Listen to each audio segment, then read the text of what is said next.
So it looks like the Pixel 4 has motion sense technology with unique features such as the wallpaper reacting to my hand gestures as I move it from side to side right above the Pixel. That's very cool. Let's unbox the Pixel 4 XL and check out my first impressions.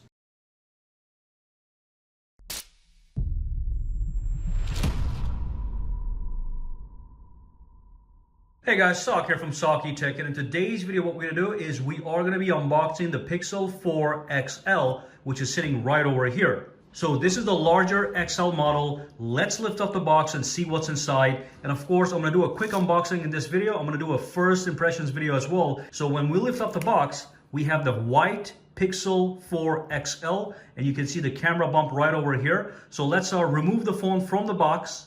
All right, so let's grab that phone. Let me just put that aside for 1 second. Let's see what's in the box. I'm gonna lift that up.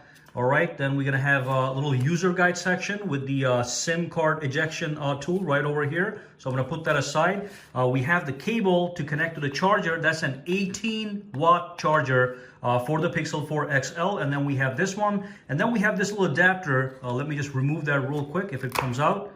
All right, it's right there. This adapter is the converter from the USB Type-C to regular USB in case you want to transfer files from another phone or other things like that. All right, so that's basically all we get in the box. Here's the actual charger. This is the 18-watt charger. We're going to be testing the battery charging test as well. But let's put all this aside for a second and divert our attention to the actual smartphone, which is this one right over here. All right, so the very first thing, obviously, I want to talk about the actual design. What we have here is a square camera bump, and it has two cameras. One of them is the standard wide-angle camera, and the other one is 2x telephoto camera. We do not get a wide-angle camera, as some people were anticipating. Now, let me quickly talk about the actual design. So on the back, this is the white color, but you can get it in orange and black as well, and it's going to be a matte finish. So it's not going to be shiny. It's not going to be a fingerprint magnet.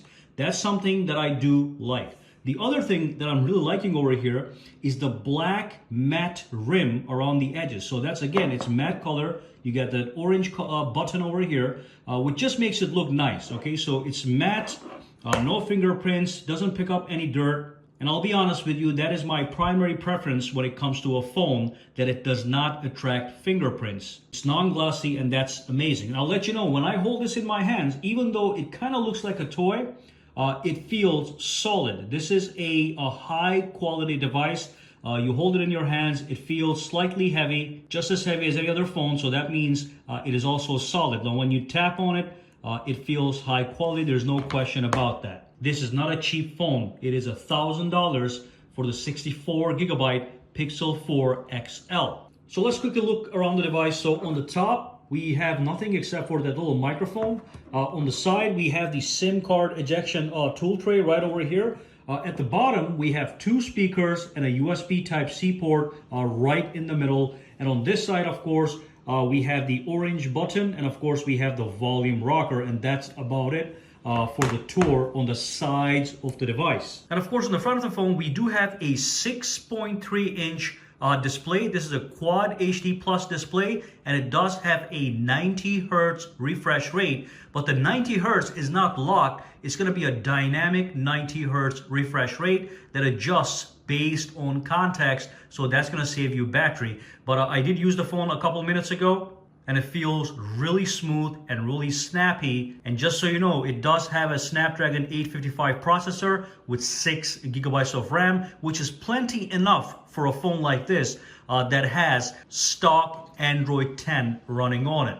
Now, when we look at the front of the display, as you can see, we do not have a notch, but we do have a large bezel on the top that does house the motion sense technology and, of course, the Face ID system. Now, the bezels on the side and at the bottom, they're not that big, not a problem, but we do have the large bezel. Again, it's much better than a notch, and it does house some technology. Let's talk about that. Now, I do want to let you know that the motion sense uses a radar to give it awareness of its surroundings to detect movements and stuff like that. So when you reach the phone, it's going to know that you're about to reach the phone, and it's going to prepare the Face ID system so it can quickly unlock it for your convenience. And on top of that, you get the air gestures that allows you to skip songs and silent interruptions with the gestures just above the phone. So the sensor in the top are going to sense all that good stuff known as the motion sense. Now with motion sense, this is the current wallpaper. This is a dynamic wallpaper, and as I swipe my hand back and forth, it actually senses my hand,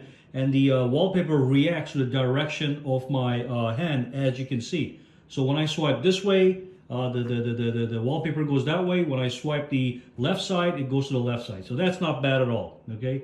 So motion sense works.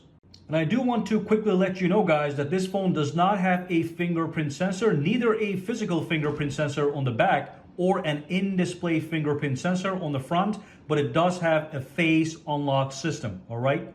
Based on my initial tests, it did work pretty flawlessly.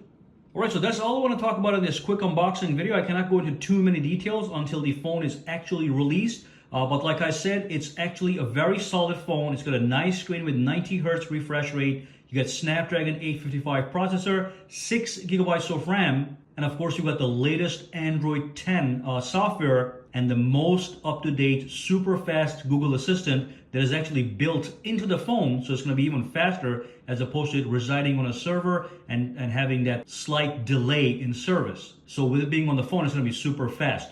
Anyway, that was a quick unboxing, quick overview, and of course stay tuned for the full review. All right guys, for now, have a fantastic day. Any questions, comments, or concerns, just drop them down below and let me know.